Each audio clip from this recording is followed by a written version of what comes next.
Hello dear student, welcome to your channel VET. हम railway NTPC group D और SSC CGL के previous year के mixed question कर रहे हैं। इसे बोलते हैं मॉक टेस्ट। वो प्रश्न जो प्रीवियस ईयर मतलब पिछले क्वेश्चन एग्ज़ामों में पूछे गए हैं उनको हम इस प्रैक्टिस सेट में देखेंगे। ये क्वेश्चन आने के एग्ज़ाम में बहुत संभावनाएं हैं, तो इन्हीं क्वेश्चन को करने से हमें सिलेक्शन मिलेगा। तो इन क्वेश्चनों को करना ना भूलें। देखिए, फर्स्ट क्वेश्चन देखते हैं। फर्स्ट क्वेश्चन है, कौन सा अनुच्छेद भारत की आधिकारिक भाषाओं से संबंधित है? कौन सा अनुच्छेद भारत की आधिकारिक भाषाओं से संबंधित है? अनुच्छेद 343, अनुच्छेद 143 और अनुच्छेद 340, अनुच्छेद 342। सही आंसर हो जाएगा इसका अनुच्छेद 343। कौन सा संबंधित है? अनुच्छेद 343। देखिए, भारतीय संविधान के अनुच्छेद अनुच्छेद 343 हिंदी को भारत की राजभाषा घोषित करता है। हालांकि यह अंग्रेजी को तब तक राजभाषा के रूप में उपयोग करने की अनुमति देता है जब तक कि संसद इसे हिंदी के साथ बदलने का प्रस्ताव पारित नहीं देती।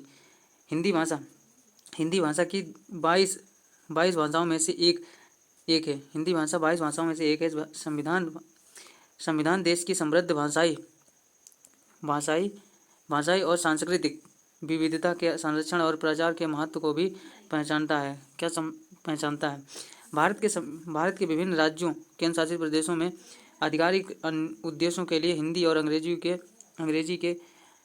के अलावा कई अन्य भाषाओं का भी उपयोग किया जाता है। संविधान में हिंदी भाषा को पूर्ण भारत के लिए संपर्क भाषा के रूप में विकसित करने का प्रावधान किया गया है।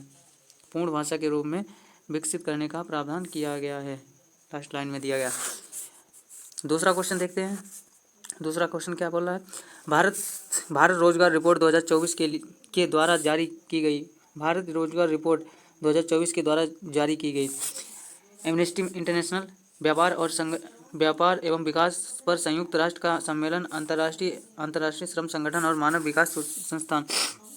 सेकंड, श्रम और रोजगार मंत्रालय। तो सही आंसर इसका क्या हो जाएगा? अंतर्राष्ट्रीय श्रम संगठन और मानव विकास संगठन। अंतर्राष्ट्रीय मानव विकास संगठन। नेक्स्ट क्वेश्चन देखिए, इसके बारे में जान लेते हैं। क्वेश्चन क्या दिया है? अंतर्राष्ट्रीय ILO और मानव विकास संस्थान द्वारा जारी बेरोजगार रिपोर्ट 2024 के अनुसार भारत के लगभग 83.3% बेरोजगार युवा जनसांख्यिकी से संबंधित हैं।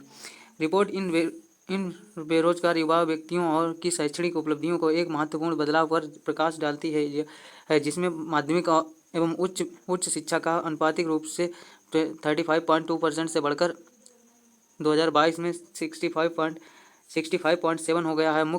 मुख्य आर्थिक सलाहकार बी अंता नागेश्वर द्वारा प्रस्तुत रिपोर्ट में कहा गया है कि 2000 से 2019 तक युवा बेरोजगार और अल्पसंख्यक में वृद्धि, इसके अलावा अन्य महामारी के मंदी के दौरान मंदी देखी गई है। किसके दौरान मंदी देखी गई? देखिए, दूसरा क्वेश्चन है, रेडियो धार्मिकता की खोज किसने की? रेडियो धार्मिकता की खोज किसने की? फर्स्ट क्वेश्चन क्या?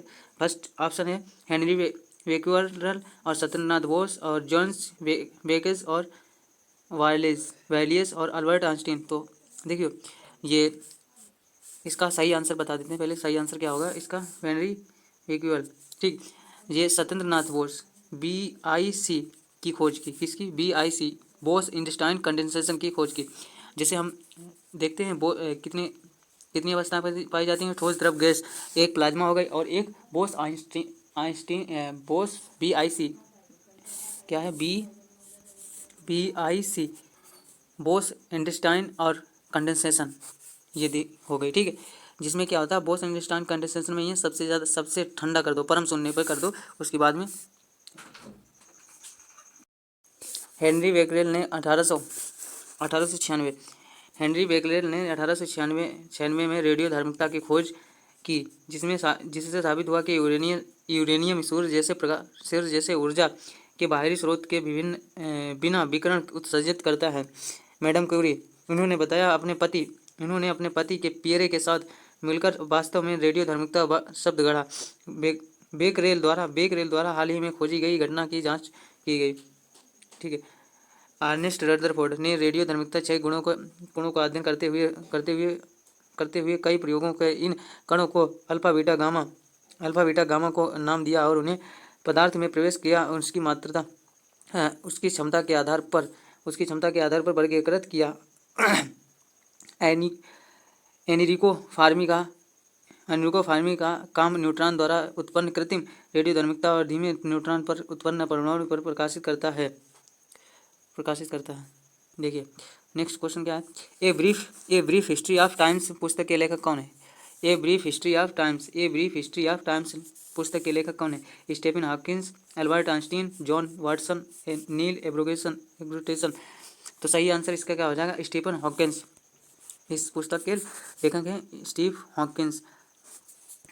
देखिए स्टीव हॉकिंस एक प्रसिद्ध सिद्धिकी भौतिकी वैज्ञानिक और ब्रह्मांड विज्ञानी थे। वह ब्रीफ हिस्ट्री ऑफ टाइम्स उनकी सबसे लोकप्रिय पुस्तक में से एक है, जो सामान्य दर्शनों के जटिल वैज्ञानिकों अवधारणाओं को सरल तरीके से समझाती है। स्टीफन हॉकिंस की ब्रीफ ऑफ हिस्ट्री टाइम्स की दुनिया भर में 10 मिलियन से अधिक प्रतियां बिक चुकी हैं।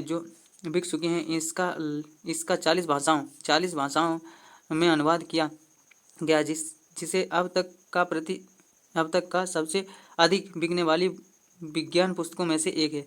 अब तक की सबसे अधिक बिकने वाली विज्ञान पुस्तकों में से एक है। कौन सी? ये स्टीफन्स की है। स्टीफन हॉकिंस की सबसे प्रसिद्ध पुस्तक कौन सी है? A brief history of times सबसे अधिक बिकने वाली बुक है। नेक्स्ट क्वेश्चन है अर्जुन पुरस्कार किस खेल से संबंधित है?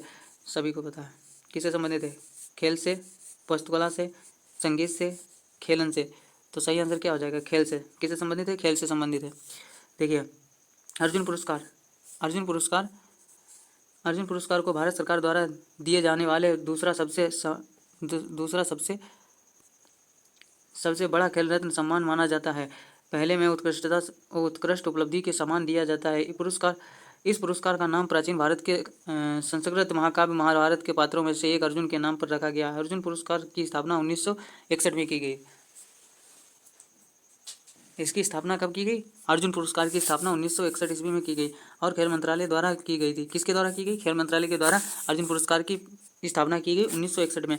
इन्हें प्रतिवर्ष सम्मानित किया जाता है और इसमें अर्जुन की एक प्रतिमा, एक प्रमाण पत्र और नगद केस शामिल होता है। दूसरा क्वेश्चन क्या है? मिताली राज निम्न में से किस खेल से संबंधित है? मिताली राज बास्केटबॉल से संबंधित है, गोल्फ से संबंधित है, क्रिकेट से संबंधित, फुटबॉल से संबंधित है। किससे संबंधित है? क्रिकेट से संबंधित है। सही आंसर क्या हो जाएगा? क्रिकेट। मिताली राज क्रिकेट से संबंधित है। देखिए भारतीय महिला टीम की पूर्व कप्तान मिताली राज ने 12 मार्च 2021 को 1000 अंतर्राष्ट्रीय रन बनाने वाली पहली और कुल मिलाकर दूसरी महिला क्रिकेटर बन चुकी हैं। भारत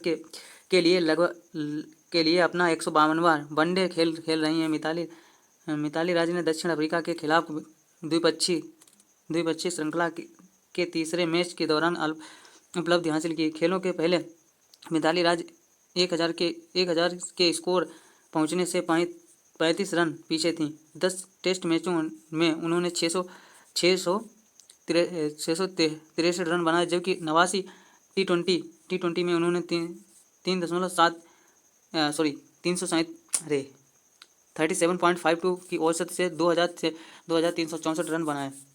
किसने? मिताली राज ने। दूसरा क्वेश्चन देखते हैं। कह रहा है दूसरा क्वेश्चन है प्रतिवर्ष 1 दिसंबर को कौन सा दिवस मनाया जाता है? प्रतिवर्ष 1 दिसंबर को कौन सा दिवस मनाया जाता है?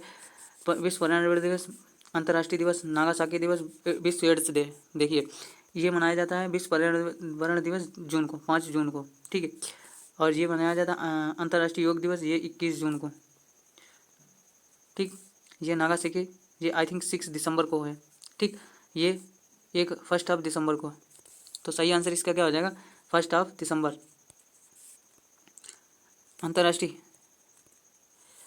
अंतर्राष्ट्रीय एड्स दिवस 1 दिसंबर को मनाया जाता है। HBI के बारे में जागरूकता और ज्ञान बढ़ावा और HBI महामारी को समाप्त करने की दिशा में आगे बढ़ाने का आह्वान पहली बार 1988 में मनाया गया।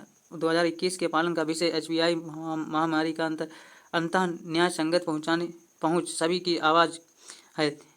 एल्क एंटोनी मेल्टीगियर और रॉबर्ट चार्ल्स गेलो ने एड्स वायरस की खोज की। एड्स और HBI। AIDS acquired immune deficiency syndrome, AIDS का मतलब होता है, और HBI HIV human immunodeficiency virus, human immunodeficiency virus होता है। ठीक है। दूसरा क्वेश्चन क्या है, इसरो के एक्स पोलीमीटर उपग्रह एक्सपोसैट का प्राथमिक उद्देश्य क्या है? ब्रह्मांडीय एक्सरे की ध्रुवीय कक्षा का अध्ययन करना, सौर ज्वालाओं की निगरानी के लिए, मंगल का ग्रह सबसे मानचित्र करने के लिए, अंतरिक्ष मलबे पर नज़र रखने के लिए। तो सही आंसर इसका क्या हो जाएगा? ब्रह्मांडीय एक्सरे के ध्रुवीकरण का अध्ययन करना। देखिए क्या है, इसरो के एक्सरे पोलरीमीटर सैटेलाइट एक्सपोसैट का प्राथमिक उद्देश्य ब्रह्मांडीय एक्सरे ध्रुवीकरण का अध्ययन करना। यह शोध ब्रह्मांड में सबसे चरम और रहस्यमय वस्तुओं जैसे कि ब्लैक होल, न्यूट्रॉन तारे और पल्सर के पीछे के भौतिकी को समझने के लिए महत्वपूर्ण है। इन खगोल पिंडों से आने वाली एक्सरे के ध्रुवीकरण का विश्लेषण करके एक्सपोसैट का लक्ष्य उनके संरचना, गतिशील और उनके निकट होने वाली उच्च ऊर्जा प्रक्रिया की प्रवृत्ति के बारे में जानकारी प्रदान करता है। कौन? एक्सपोसैट। दूसरा क्वेश्चन क्या है बोल रहा है, देखिए ये क्वेश्चन आपको सभी को कमेंट में बताना है। ये वाला क्वेश्चन है सरल, सिंपल, सादा क्वेश्चन है, ये बताना है आपको कमेंट में। ठीक है, देखिए फिर भी मैं बता दे रहा हूँ एक बार। यूनेस्को का मुख्यालय कहाँ स्थित है? यूनेस्को का मुख्यालय कहाँ स्थित है? बीना, नैरोबी, केन्या, पेरिस और वाशिंगटन DC। मुख्यालय कहाँ स्थित है यूनेस्को का? पेरिस। कहाँ स्थित है? पेरिस में। इसका मुख्यालय कहाँ स्थित है? पेरिस में, पेरिस फ्रांस। देखिए संयुक्त राष्ट्र शैक्षणिक, वैज्ञानिक और संस्कृति संगठन मुख्यालय पेरिस फ्रांस में स्थित है। 16 जनवरी 1945 को स्थापित किया गया। कौन? संयुक्त राष्ट्र शैक्षणिक महानिदेशक एड्रो ऑजेल। मूल संगठन संयुक्त राष्ट्र। मुख्य उद्देश्य ये आप देख लेना। मुख्य उद्देश्य शांति, विज्ञान, संचार और सूचना के निर्माण में योगदान करना। उन्होंने कहा कि इस तरीके की घटना को रोकने के लिए कई कदम उठाया गया। दूसरा क्वेश्चन देखते हैं। ऑल इंग्लैंड चैंपियनशिप से संबंधित है। ऑल इंग्लैंड चैंपियनशिप से संबंधित है। Table tennis, badminton, cricket, tennis, कौन कौन से संबंधित है? Table tennis, badminton, cricket, tennis. ये क्वेश्चन आपको बताना है कमेंट में। इसका आंसर हम नहीं बताएंगे, आप बताएंगे। दूसरा क्वेश्चन देखिए, विश्व अपहरण अधिकार SDR के संदर्भ में निम्नलिखित में से कौन सा कथन सही है? मुद्राओं की SDR टोकरी में अमेरिकी डॉलर, यूरो, जापानी येन, पाउंड स्टर्लिंग शामिल है। SDR मूल्य की गणना वार्षिक आधार पर की जाती है। SDR को शुरुआत में इतने ग्राम ठीक सोने के बराबर के रूप में परिभाषित किया गया था, और SDR IMF की मुद्रा है। तो सही आंसर क्या हो जाएगा? Third number. SDR को शुरुआत में 0.888671 ग्राम की ठीक सोने के बराबर के रूप में परिभाषित किया गया था। विशेष अपहरण अधिकार SDR को शुरू में 1969 में अंतर्राष्ट्रीय IMF कोष IMF द्वारा 0.888671 ग्राम ठीक सोने के बराबर के रूप में परिभाषित किया गया था, जो उस समय $1 अमेरिकी के बराबर था। हालांकि 1973 में ब्रिटेन वुड्स प्रणाली के पतन के बाद SDR को मुद्राओं की टोकरी के रूप में भी परिभाषित किया गया था, जिसमें से आज अमेरिकी डॉलर, यूरो, चीन युआन, जापानी येन, ब्रिटिश पाउंड स्टर्लिंग शामिल हैं। SDR बास्केट की संरचना की समीक्षा IMF के कार्यकारी बोर्ड हर 5 साल में की जाती है। दूसरा क्वेश्चन क्या है? संस्कृति रामायण के लेखक के रूप में किसे जाना जाता है? संस्कृति रामायण के लेखक के रूप में किसे जाना जाता है? व्यास, इंगांगो, कालिदास, वाल्मीकि। तो सही आंसर क्या हो जाएगा? वाल्मीकि। किसे जाना जाता है? वाल्मीकि को। आदि कवि या प्रथम कवि के रूप में व्याख्यात वाल्मीकि वाल्मीकि को संस्कृत में मूल रामायण की संरचना के लिए जाना जाता है। उनका महाकाव्य जिसमें 24,000 छंद हैं जो 7 वर्गों कांडों में विभाजित है। हिंदू भगवान विष्णु के अवतार राम की जीवन यात्रा का वर्णन करता है तथा धार्मिकता के गुणों पर ध्यान केंद्रित करता है। भारत छोड़ो आंदोलन किस वर्ष में शुरू हुआ था? भारत छोड़ो आंदोलन किस वर्ष में शुरू हुआ था? 1942, 1930, 1939, 1947। सही आंसर हो जाएगा 1942। भारत छोड़ो आंदोलन कब शुरू हुआ था? 1942। प्रसिद्ध भारत छोड़ो आंदोलन अगस्त आंदोलन के रूप में भी जाना जाता है। अखिल भारतीय कांग्रेस पार्टी कमेटी की एक बड़े पैमाने पर विरोध प्रदर्शन की घोषणा की जिसमें गांधी ने भारत से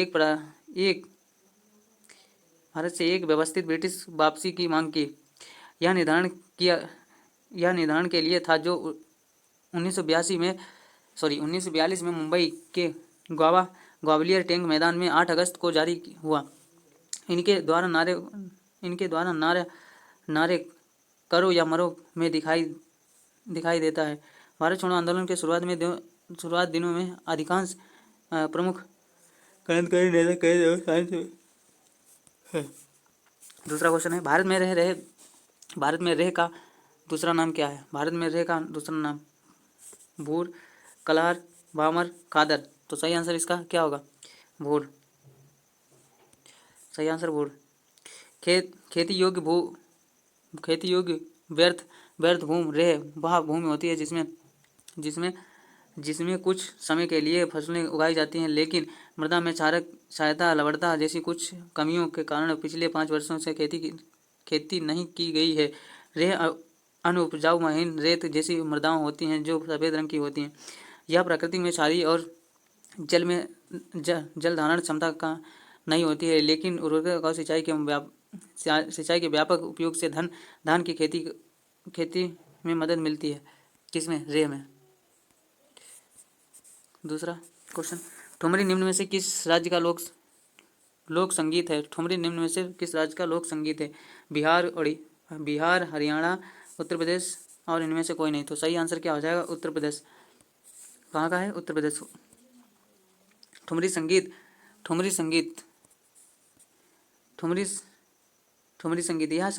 यह सामान्य पीढ़ी का अर्थशास्त्री भारतीय संगीत है। ठुमरी शब्द हिंदी शब्द थुमकाना से आया है, जिसका अर्थ होता है नृत्य चरणों के साथ चलना ताकि पायल घंटियां बज सकें। यह ठुमरी प्राकृतिक रूप से उत्तर प्रदेश का एक लोकगीत है और गीत उत्तर प्रदेश की बोलियों से है जिन्हें अवधी ब्रज के नाम से जाना जाता है दूसरा क्वेश्चन देखते हैं। विश्व की सबसे ऊंची मोटर योग्य सड़क कौन सी है? विश्व की सबसे ऊंची मोटर योग्य सड़क कौन सी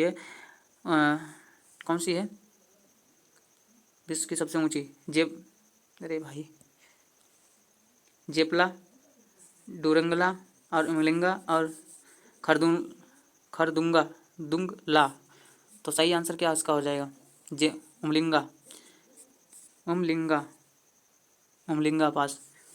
उमलिंगा समुद्र तल से लगभग 19,300 फीट यानी 5,833 की ऊंचाई पर स्थित है। इसमें से अन्य दावेदारों को पछाड़ते हुए वैश्विक स्तर पर सबसे ऊंचे मोटर योग्य सड़क है। यह सड़क भारत के लद्दाख क्षेत्र में स्थित है। अपने लुभावने दृश्य और चुनौतीपूर्ण इलाकों के लिए जाना जाता है, जो इस अभियांत्रिक उपलब्धियों के महत्व को और बढ़ाता है। दूसरा क्वेश्चन देखिए, रावी, चिनाब, झेलम किस नदी की सहायक नदियां हैं? रावी, चिनाब, झेलम किस नदी की सहायक नदियां हैं? कावेरी, तुंगभद्रा, सिंधु, कृष्णा। तो ये आंसर सभी को मालूम होगा किसकी है? सिंधु की। किसकी है? सिंधु की। देखिए, सिंधु नदी, इंडस रिवर। सिंधु नदी पाकिस्तान की सबसे लंबी नदी है। सिंधु नदी पाकिस्तान की सबसे लंबी है और इस क्षेत्र की सबसे महत्वपूर्ण नदियों में से एक है। यह नदी तिब्बत पठार से निकलती है और अरब सागर में गिरने से पहले भारत और पाकिस्तान से होकर बहती है। रावी, चिनाब, झेलम सभी सिंधु नदी की प्रमुख सहायक नदियां हैं और वे इसके प्रवाह में महत्वपूर्ण योगदान देती हैं। दूसरा क्वेश्चन देखते हैं। दूसरा क्वेश्चन क्या है, लाई होबाई भारत के निम्नलिखित में से किस शास्त्रीय नृत्य का प्रारंभिक रूप है? मणिपुरी, मोहिनीअट्टम, सत्रिया और कथकली। लाई होबाई मणिपुरी किससे संबंधित है? मणिपुरी से। देखिए, लाई होबाई मणिपुरी का एक पारंपरिक त्यौहार है जिसे जिसे जिसे लोक नृत्य संगीत प्रदर्शन के माध्यम से मनाया जाता है। ऐसा माना जाता है कि कई लाई हरोई ने मणिपुर शास्त्रीय नृत्य को जन्म दिया है, जिसे अब भारत के 8 शास्त्रीय नृत्य के रूप में मान्यता प्राप्त है। लाई हरोई भारत के मणिपुर शास्त्रीय नृत्य का सबसे प्रारंभिक रूप माना जाता है। दूसरा क्वेश्चन है, गोलज क्या है? गोलज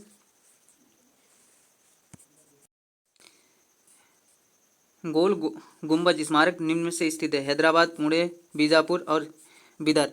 तो सही आंसर क्या हो जाएगा? बीजापुर। सही आंसर बीजापुर। कहाँ स्थित है? बीजापुर। गोल गुंबज कर्नाटक के बीजापुर शहर में स्थित है। गोल गुंबज कर्नाटक के शहर बीजापुर में स्थित है। इसे भारत का सबसे बड़ा गुंबज माना जाता है। मोहम्मद आदिल शाह ने 1656 ईस्वी में गुंबद को पूरा किया। इसमें एक भारतीय इस्लामिक संस्थापत्य शैली है। यह डार्क ग्रे बेसाल्ट से बना है। यह दुनिया का दूसरा सबसे बड़ा गुंबद है, जो रोम पहला सबसे बड़ा सेंट पीटर्स बेसिलिका में है। दूसरा क्वेश्चन देखते हैं, प्रथम भारतीय स्वदेशी माइक्रो प्रोसेसर कौन सा है? प्रथम भारतीय माइक्रो प्रोसेसर कौन सा है? पराशक्ति, भास्कर, प्रथम शक्ति, कौन सा है?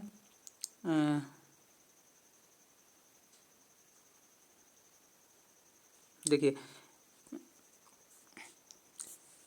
शक्ति भारत का पहला माइक्रो प्रोसेसर, जिसे IIT भारतीय प्रौद्योगिकी संस्थान ने चेन्नई के छात्रों द्वारा डिजाइन विकसित किया गया था। इस एक माइक्रो प्रोसेस चिप के साथ बनाया गया था, जिसका निर्माण इसरो भारतीय अंतरिक्ष अनुसंधान संगठन चंडीगढ़ में किया गया था। IITM के अनुसार शक्ति माइक्रो प्रोसेसर का उपयोग कम शक्ति वाले वायरलेस सिस्टम और नेटवर्किंग सिस्टम में किया जा सकता है। इसके अलावा संचार और रक्षा क्षेत्रों में आयातित माइक्रो प्रोसेसरों पर निर्भरता भी कम होगी। देखिए, हमने क्वेश्चन आपको करवा दिए हैं 20 क्वेश्चन और 20 विश्लेषण, यानी 40 क्वेश्चन आपको करवा दिए गए हैं। ये क्वेश्चन हमारे चैनल BET यानी बेस्ट एग्जाम तैयारी पे मिलेंगे। आप सर्च करने के लिए लगा सकते हैं #अंकित 72345 तक नोट करके उसके बाद में सर्च कर सकते हैं, हमारा चैनल आ जाएगा। ये चैनल रोज़ क्लासेज पढ़ जाती हैं सुबह 7 बजे।